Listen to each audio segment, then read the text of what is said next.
کچھ بھی آ سکتا ہے. یعنی کہ آپ چاہتے ہیں کہ رشتوں میں اتفاق ہو جائے, آپس میں محبت ہو جائے, اور جو شخص اپنی پسند کی شادی کرنا چاہتا ہے ایک خاص مخصوص جگہ پر, لڑکی ہے یا لڑکا ہے, نکاح کی نیت سے وہ یہ عمل کرنا چاہتا ہے تو وہ ضرور کرے. کہ آپ کسی سے نکاح کی نیت رکھتے ہیں اور آپ کا کوئی وسیلہ نہیں بن رہا, کوئی سبب نہیں بن رہا, آپ کو کوئی راستہ نظر نہیں آ رہا, آپ کے یعنی کہ ایسا بھی ہوتا ہے کہ سارے گھر والے مانے ہوئے ہوتے ہیں, کوئی بیچ میں سے ایک بندہ ایسا ہوتا ہے جو نہیں مان رہا ہوتا, اس کو راضی کرنا چاہتے ہیں.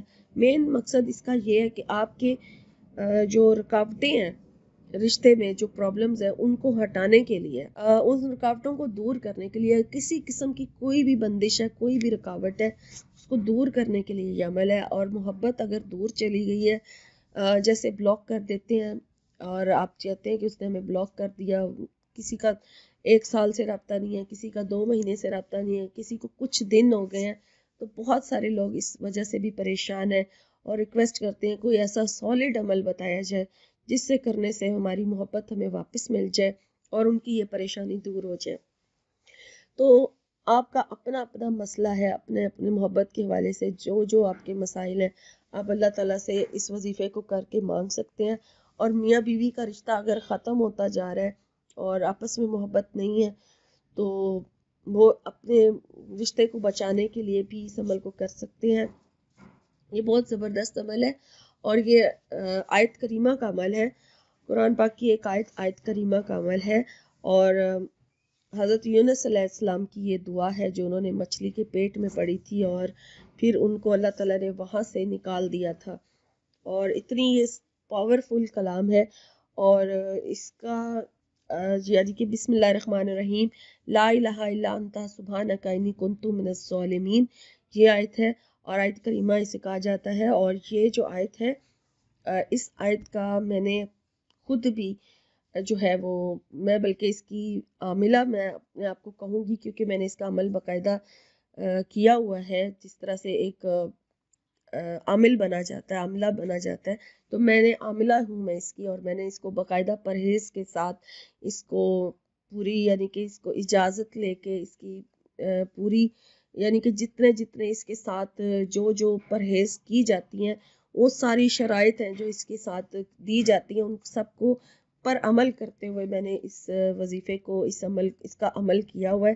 تو میں اس کی عاملہ بھی ہوں آیت کریمہ کی, اور اسی لیے آپ سے آج اس کا وظیفہ بھی شیئر کر رہی ہوں کہ جو لوگ ویسے بھی پریشان ہے, کوئی مطلب ان کی حاجت ہے اور وہ اس کو حاصل کرنا چاہتے ہیں تو وہ بھی اس عمل کو کر سکتے ہیں. اور یہ صرف 1 دن کا عمل جو میں آپ کو بتانے چاہ رہی ہوں وہ صرف 1 رات کا عمل ہے. صرف 1 رات میں کچھ تھوڑی دیر کے لیے, زیادہ سے زیادہ آپ کو آدھا گھنٹہ لگ جائے گا کرتے ہوئے, یا پھر 1 گھنٹہ آپ کو چاہیے صرف. اور یہ تہجد کے ٹائم آپ نے یہ عمل کرنا ہے, ٹھیک ہے نا. تہجد کے ٹائم آپ نے یہ وظیفہ کرنا ہے. تہجد کی نماز ادا کرنے سے پہلے بھی کر سکتے ہیں اور تہجد کی نماز ادا کرنے کے بعد بھی کر سکتے ہیں, یہ آپ کی مرضی ہے. 1 رات صرف یہ عمل کیا جائے گا.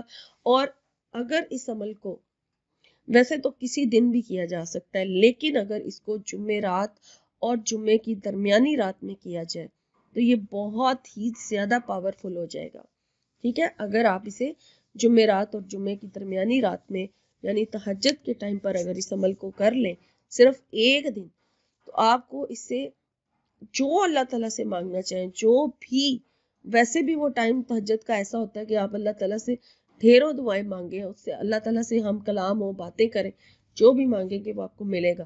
تو اگر کوئی وظیفہ کر کے اللہ تعالیٰ سے مانگا جائے گا تو وہ لازمی پھر آپ کو وہ دعا جو ہے وہ لازمی قبول ہوگی.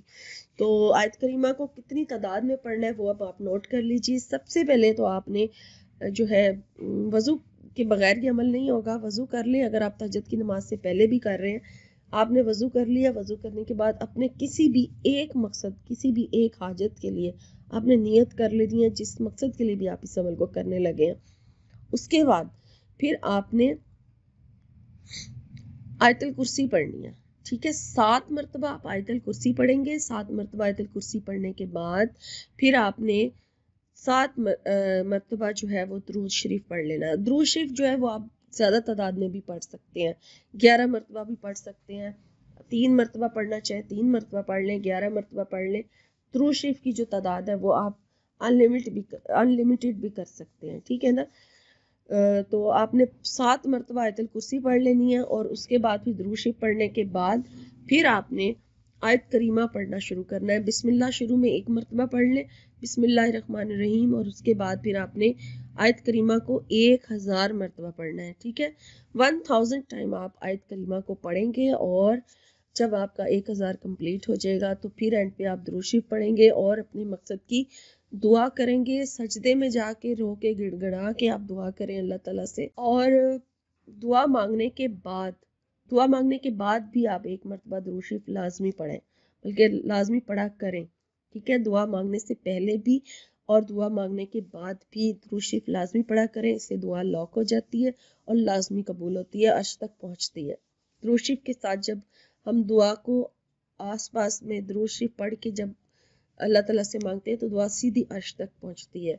تو اس لیے دعا کے بعد بھی درود شریف پڑھنا ہے، اور دعا جو ہے اس کو اتنا ٹائم دیں، اتنی عاجزی کے ساتھ مانگیں اللہ تعالیٰ سے، اس طرح سے ہم کلام ہو جیسے آپ کا رب آپ کے سامنے بیٹھا ہے اور آپ اس سے باتیں کر رہے ہیں. اللہ تعالیٰ کے ساتھ لاڈ کیا کریں، اللہ تعالیٰ کے ساتھ باتیں کیا کریں، رویا کریں، اس کے سامنے گڑایا کریں، سے اتنی عاجزی کے ساتھ مانگیں، کیونکہ اللہ تعالیٰ کو عاجزی پسند ہے. اتنا اس طریقے سے مانگا کریں کہ آپ اپنی دعا کو قبول کروا کے ہی جا نماز سے اٹھا کریں. اس طریقے سے اللہ تعالیٰ سے مانگا کریں. تو یہ تھا آج کا وظیفہ، آج کی ویڈیو، اور یہ 1 دن کا عمل ہے، لیکن اگر آپ اس کو دوبارہ بھی کرنا چاہیں کسی اور مقصد کے لیے، کسی اور حاجت کے لیے تو کر سکتے ہیں، لیکن یہ 1 دن کا عمل ہے، اور 1 دن آپ کسی ایک حاجت کے لیے کر کے تو پھر چھوڑ دیں اور پھر ویٹ کریں. انشاءاللہ تعالیٰ اس عمل کی برکت سے آپ کا وہ مقصد ضرور حاصل ہو جائے گا. اور جانے سے پہلے میں یہاں سے یہ کہتی چلوں کہ میرے چینل کو سبسکرائب کر لیجئے، تاکہ ویڈیو اپلوڈ جیسے ہی ہو تو آپ تک نوٹیفیکیشن پہنچ جائے، اور صدقہ جاریہ سمجھ کے اس ویڈیو کا جو لنک ہے ضرورت مند لوگوں کے ساتھ شیئر کریں، اور میری حوصلہ افزائی کے لیے میری ویڈیو کو لائک ضرور کیجیے. شکریہ. اللہ حافظ.